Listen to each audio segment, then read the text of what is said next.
வணக்கம் மக்களே. இன்னைக்கு நம்ம வீடியோல யார பத்தி பார்க்க போறோம்னா, இன்ட்ரோவே தேவையில்லாத ஒரு ஹீரோ அப்டின்னா இவர தாங்க சொல்லணும். இவர நம்ம சின்ன வயசுலேருந்து வெவ்வேறு ஜெனர் படங்கள்ல பார்த்திருந்தாலும், பட்டுன்னு இவர சொல்றதுக்கு இவர் பேர் வராது. உடனே எல்லாரும் அயர்ன் மேன் அப்டின்னு சொல்லிருவோம். ஸோ மார்வெல் சினிமேட்டிக் யூனிவர்ஸ்ல அயர்ன் மேனா நடிச்ச நம்ம ராபர்ட் டவுனி ஜூனியர் பத்தி தான் பார்க்க போறோம். இவர பத்திய ஒரு ஸ்பெஷல் விஷயம் என்னன்னா, இவர் தன்னுடைய வாழ்நாள் முழுக்க நடிச்ச படங்கள்ல லீடிங் ஆக்டரா எதெல்லாம் நடிச்சிருந்தாரோ, அந்த படங்கள் மட்டும் உலகளாவிய அளவுல கிட்டத்தட்ட 1,50,000 கோடி இந்திய ரூபாய் சம்பாரிச்சிருக்குன்னா நம்ப முடியுதா உங்களால? அந்த அளவுக்கு ஒரு பொட்டன்ஷியல் கேண்டிடேட்டுங்க இவரு. ஸோ இவருக்கு இவ்வளவு நாள் நாங்க லிஸ்ட் போடாம இருந்ததுக்கு காரணம், போதுமான அளவுல ஆடியன்ஸ் இல்ல. எதுக்கு நம்ம கஷ்டப்பட்டு லிஸ்ட் போட்டுக்கிட்டு அப்படின்றதுக்காக விட்டுட்டோம். ஸோ நல்ல ஆடியன்ஸ் கிடைச்சிருக்கீங்க. கீழ கமெண்ட் போட்டு இன்னும் எங்கள ஊக்குவிச்சீங்கன்னா, இன்னும் தரமான வீடியோஸ குடுக்குறோம். சரி டைம் வேஸ்ட் பண்ணாம வாங்க வீடியோக்குள்ள போலாம்.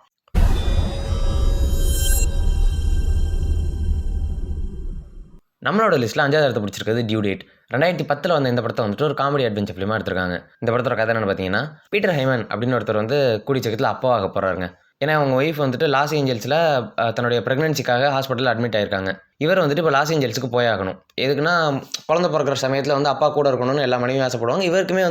இவருக்குமே தன்னுடைய முதல் குழந்தைய பார்க்கணும் அப்படின்னு ஆசை இருக்காதா என்ன? பட் இந்த சமயத்தில இவர் போற வழியில ஈத்தன் சேஸ் அப்படின்னு ஒரு ஆக்டர் இருப்பாரு.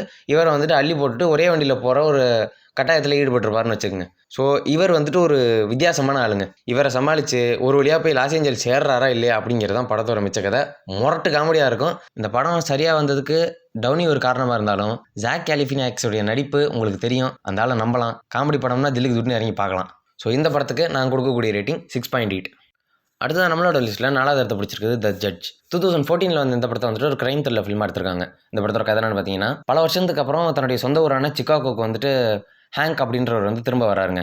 இவர் லா முடிச்சுட்டு வீட்டுக்கு வந்த சமயத்தில் தன்னுடைய முன்னாள் காதலி, அப்புறம் குடும்பத்தோட சந்தோஷமாக இருக்கலாம் அப்படின்ற மாதிரி ஒரு அமைதியான சூழ்நிலைக்குள்ள நுழையும் போது, இவங்க அப்பா ஒரு ஜட்ஜாக இருப்பார். அவரை ஒரு மர்டர் கேஸில் அக்யூஸ் பண்ணி அவரை டெம்பரவரியாக ரிமாண்ட் பண்ணி வச்சுருப்பாங்க. ஆனால் அவங்க அப்பா அப்படிப்பட்ட ஆள் கிடையாது. ஒரு தங்கமான மனுஷன். ஸோ யாரோ ஜோடிச்சு தான் அந்த கேஸை தள்ளியிருக்கிறாங்க அப்பாவை இதுக்குள்ளே அப்படின்றத உணர்ந்த நம்ம ஹீரோ தன்னோட அப்பாவை வாதாடி இந்த கேஸ்லேருந்து மீட்டெடுக்க முயற்சி பண்ணுவாருங்க. ஹாலிவுட் படங்களில் எடுக்கப்பட்ட பக்காவான கோர்ட் ரூம் ட்ராமா ஃபிலிம்ஸ் அப்படின்னு எடுத்திங்கன்னா, அந்த லிஸ்ட்டில் டாப் 10ல் இதுவும் கண்டிப்பாக இருக்குங்க. ஸோ இந்த தரமான படத்துக்கு நாங்கள் கொடுக்கக்கூடிய ரேட்டிங் 7.5ங்க. அடுத்தது நம்மளோட லிஸ்ட்டில் 3rd பிளேஸை பிடிச்சிருக்குது ஜோடியாக். 2007ல் வந்த இந்த படத்தை ஒரு கிரைம் த்ரில்லர் ஃபிலிமாக எடுத்திருக்காங்க. இந்த படத்தோட கதை என்னன்னு பார்த்தீங்கன்னா, ராபர்ட் கிரேஸ்மித் அப்படின்ற ஒரு கார்ட்டூனிஸ்ட் இருக்காரு. இவருக்கு விதவிதமான கார்ட்டூன்ஸ் வரைகிற ஒரு பழக்கவழக்கம் இருக்குன்னு வச்சுங்க. இந்த சமயத்தில் ஊருக்குள்ளே ஜோடியாக் சயின்ஸை யூஸ் பண்ணி யாரோ ஒருத்தவங்க கொலை பண்ணுறாங்க அப்படின்னு ஒரு சஸ்பெக்ட் ஏற்பட்டிருக்குங்க. இந்த கார்ட்டூனிஸ்ட்டு அந்த ஜோடியாக் கில்லரை கரெக்டாக கெஸ் பண்ணி கண்டுபிடிக்க முயற்சி பண்ணுவார், இவருடைய அந்த பசில் சால்விங் எபிலிட்டியை பயன்படுத்தி. ஸோ இவர் ஒவ்வொரு கட்டமாக சால்வ் பண்ணி இந்த கேஸ் அடுத்த கட்டத்துக்கு நகர்த்தும் போது சுவாரஸ்யமாக போகும்.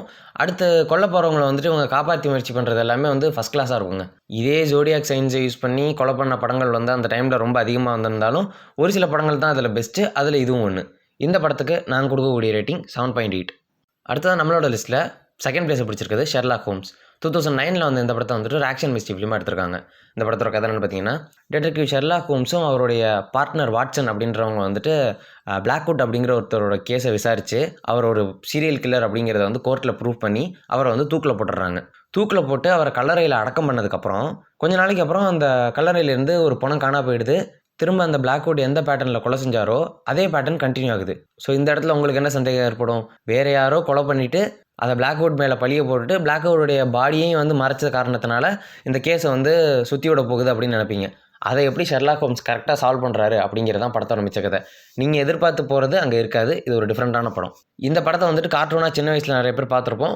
பட் படமாக பார்க்குறப்போ இந்த ஃபீலே வேறங்க. அதுக்கப்புறம் இதுக்கு பார்ட் 2 எடுத்தாங்க. அதுவுமே ஒரு மாஸ்டர் பீஸ் தான். ஸோ ரெண்டையுமே ட்ரை பண்ணி பாருங்கள். இந்த படத்துக்கு நாங்கள் கொடுக்கக்கூடிய ரேட்டிங் 7.9. அடுத்ததான் நம்மளோட லிஸ்ட்டில் 1st பிளேஸை பிடிச்சிருக்குது ஓப்பன்ஹைமர். 2023ல் வந்த இந்த படத்தை ஒரு த்ரில்லர் ட்ராமா ஃபிலிமாக எடுத்திருக்காங்க. இந்த படத்தோட கதை என்னன்னு பார்த்தீங்கன்னா, வேர்ல்டு வார் 2 காலகட்டத்தில் லெப்டினன்ட் ஜெனரல் லெஸ்லி க்ரூஸ் அப்படிங்கிறவர் ஒரு ஃபிசிசிஸ்ட், அதாவது அவர் பேர் ராபர்ட் ஓப்பன்ஹைமர்.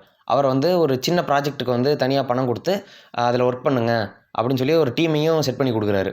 இது என்ன ப்ராஜெக்ட்னா, நார்மலான மிசைல்ஸை வச்சும் பாஸ்பரஸ் பாம்ஸை வச்சும் இந்த போரை நம்மளால் ஜெயிக்க முடியாது. ஸோ நமக்கு பெட்டரான ஒரு பாம் தேவைப்படுது அப்படிங்கிறத உணர்ந்து அது ரிலேட்டட் ரிசர்ச் பண்ண சொல்கிறாங்க. இவங்க அதை தொடர்ந்து ரிசர்ச் பண்ணும்போது அட்டாமிக் பாம் சக்ஸஸ்ஃபுல்லாக எனர்ஜி கண்ட்ரோல் பண்ணி ரிலீஸ் பண்ண வைக்க முடியும் அப்படிங்கிறத ஐடியாவாக கொண்ட நம்ம ஓப்பன்ஹைமர் அதை சக்ஸஸ்ஃபுல்லாக அவருடைய டீமோட சேர்ந்து ரிசர்ச் பண்ணி ஃபஸ்ட் அட்டாமிக் நியூக்ளியர் பாம்பை ரெடி பண்ணுறாரு. எப்போ ஜப்பான் முதல்ல யுனைடெட் ஸ்டேட்ஸ் ஆஃப் அமெரிக்கா மேலே கடல்வழி தாக்குதல் நடத்துச்சோ, அந்த இடத்துல சமாளிக்க முடியாத அமெரிக்கா ஜப்பான் மேலே போயிட்டு இந்த அட்டாமிக் பாம்பை முதல்ல பயன்படுத்துகிறாங்க. இதுக்கப்புறம் இந்த கதையை பற்றி நான் சொல்லணும்னு கிடையாது. Rest is history. ஸோ இவ்வளோ பெரிய பாதிப்பை ஏற்படுத்தின இந்த அட்டாமிக் பாம்பை உருவாக்கின நம்ம ராபர்ட் ஓப்பன்ஹைமர் நாளடைவில் வந்து ரொம்ப நொந்து போய் ஏன் அதை செஞ்சோம் அப்படின்னு வந்து மனதளவில் கஷ்டப்படுறது எல்லாத்தையுமே வந்து சொல்லியிருப்பாங்க இந்த படத்தில். இந்த படத்தில் என்ன எஸ்பெஷலாக சொல்லணும்னா, நாலன் வந்து இந்த படத்தை தூக்கி பிடிக்கணும் அப்படிங்கிறதுக்காக நியூக்ளியர் எக்ஸ்ப்ளோஷன்ஸ்லாம் வந்து சின்ன சின்ன லெவலில் பண்ணி ரியாலிட்டியாக வந்து அந்த படத்தை எடுத்தாருங்க. உங்களுக்கு வந்து ஒரு வீடியோ எஃபெக்ட்ஸ் எல்லாம் வேணாம் எனக்கு அப்படின்னு சொல்லிட்டு களத்திலே இறங்கிட்டாங்க என் தலைவன். ஸோ இந்த படத்தில் நடித்த எல்லா கேரக்டருமே வந்து இந்த படத்தை சப்போர்ட் பண்ணது தான் இந்த படத்துடைய சக்ஸஸ்க்கு காரணம். இதில் ஃப்ளாரன்ஸ் பக் வந்து ஒரு நடிப்பு கொடுத்துருப்பாங்க. அதுக்கு நம்ம எடிட்டர்லாம் பயங்கர அடிமையாக இருந்தான். அது என்னன்றதை போய் படத்தில் பாருங்கள். இந்த படத்துக்கு நாங்கள் கொடுக்கக்கூடிய ரேட்டிங் 8.4. அவ்வளோதான் நண்பர்களே. இந்த வீடியோ உங்களுக்கு பிடிச்சிருந்துச்சுன்னா லைக் பண்ணுங்கள், பிடிக்கலன்னா கமெண்ட்டுகளில் கழுவி ஊற்றுங்க. பாய்.